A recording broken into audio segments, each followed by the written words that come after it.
Hi ಸ್ನೇಹಿತರೆ, ಎಲ್ಲರಿಗೂ ನಮಸ್ಕಾರ. ನಾನು ನಿಮ್ಮ ಕಾವ್ಯ. ಇವತ್ತು ಮತ್ತೊಂದು ಹೊಸ ಪ್ರೊಫೈಲ್ ಜೊತೆಗೆ ನಾನು ನಿಮ್ಮ ಮುಂದೆ ಬಂದಿದ್ದೇನೆ. ಪ್ರೊಫೈಲ್ ತುಂಬಾನೇ ಚೆನ್ನಾಗಿದೆ, ನಿಮಗೂ ಕೂಡ ಇಷ್ಟ ಆಗುತ್ತೆ ಅಂತ ಅನ್ಕೊಂಡಿದ್ದೇನೆ. ಹಾಗಾಗಿ ಎಲ್ಲಿಯೂ ಕೂಡ ಸ್ಕಿಪ್ ಮಾಡದೆ ಕೊನೆ ತನಕ ನೋಡಿ. ಬನ್ನಿ ಮೊದಲು ಇವರ ಪರಿಚಯನ ಮಾಡಿಕೊಳ್ಳೋಣ. ಇವರ ವೈಯಕ್ತಿಕ ಪರಿಚಯ: ಹೆಸರು ಸುಮತಿ ದಿನಕರ್, ಊರು ಮೈಸೂರು, ವಯಸ್ಸು 28 ವರ್ಷ ತುಂಬಿದೆ. ಗಂಡನ ಹೆಸರು ಅರವಿಂದ್.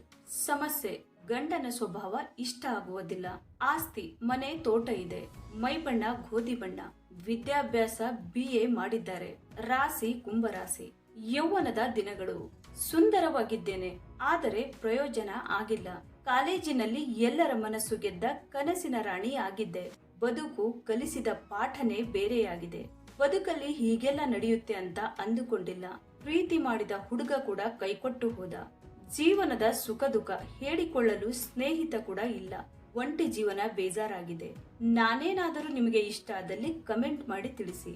ಎರಡನೇ ಮದುವೆಗೆ ಹೊರಬೇಕು. ಗಂಡನಿಗೆ ಡೈವರ್ಸ್ ಕೊಟ್ಟು ಎರಡನೇ ಮದುವೆ ಆಗಲು ನಿರ್ಧಾರ ಮಾಡಿದ್ದೇನೆ. ಹಾಗಾಗಿ ಹೊರಬೇಕು. ಹುಡುಗ ಕೆಲಸದಲ್ಲಿ ಇರಬೇಕು. ಅದರ ಜೊತೆ ಕೈ ತುಂಬ ಸಂಬಳ ಕೂಡ ಹೊಂದಿರಬೇಕು. ಓಕೆನಾ? ಮೃದುವಾದ ಸ್ವಭಾವದಿಂದ ಕೂಡಿರಬೇಕು ಮನಸ್ಸು. ರಜೆ ಸಿಕ್ಕಾಗ ನನ್ನ ಜೊತೆ ಪೂರ್ತಿ ಸಮಯ ಕಳೆಯಬೇಕು. ಬೇಜಾರಾದಾಗ ನೆಮ್ಮದಿಯ ಮಾತುಗಳನ್ನ ಆಡಬೇಕು. ಹಿಂದಿನ ಜೀವನದ ಬಗ್ಗೆ ಏನು ಕೇಳಬಾರದು. ಜೀವನದ ಅಮೂಲ್ಯ ರತ್ನಗಳು: ತಾನಾಗಿ ಬರುವುದು ತಾರುಣ್ಯ ಮುಪ್ಪು. ನಮ್ಮ ಸಂಗಡ ಬರುವುದು ಪಾಪ ಪುಣ್ಯ. ತಡೆಯಲಾಗದೆ ಬರುವುದು ಆಸೆ ದುಃಖ. ಅನಿವಾರ್ಯವಾದದ್ದು ಹಸಿವು ದಾಹ. ನಾಶವನ್ನು ತರುವುದು ದ್ವೇಷ ಸಿಟ್ಟು. ಎಲ್ಲರಿಗೂ ಸಮಾನವಾದದ್ದು ಹುಟ್ಟು ಸಾವು. ನೀರಿಗಿಂತ ತೆಳ್ಳಗಿರುವುದು ಜ್ಞಾನ. ಭೂಮಿಗಿಂತ ಭಾರವಾದದ್ದು ಪಾಪ. ಕಾಡಿಗಿಂತ ಕಪ್ಪಾಗಿರುವುದು ಕಳಂಕ. ಸೂರ್ಯನಿಗಿಂತ ಪ್ರಖರವಾದದ್ದು ಕೋಪ. ಮಂಜಿಗಿಂತ ಹಗುರವಾದದ್ದು ಪುಣ್ಯ. ಗಾಳಿಗಿಂತ ವೇಗವಾಗಿರುವುದು ಮನಸ್ಸು.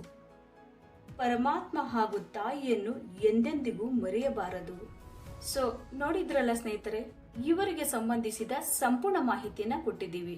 ನಿಮಗೆ ಇಷ್ಟ ಆದಲ್ಲಿ ಒಂದು ಲೈಕ್ ಮಾಡಿ. ಹಾಗೆ ಯಾರಾದ್ರೂ ನಮ್ಮ ಚಾನೆಲ್ಗೆ ಹೊಸದಾಗಿ ಬಂದವರಿದ್ರೆ ನಮ್ಮ ಚಾನೆಲ್ಗೆ ಜಾಯಿನ್ ಆಗುವುದರಿಂದ ಅವರ ಕಾಂಟ್ಯಾಕ್ಟ್ ನಂಬರ್ ಸಿಗುತ್ತೆ. ನೇರವಾಗಿ ಮಾತಾಡಬಹುದು. ಧನ್ಯವಾದಗಳು.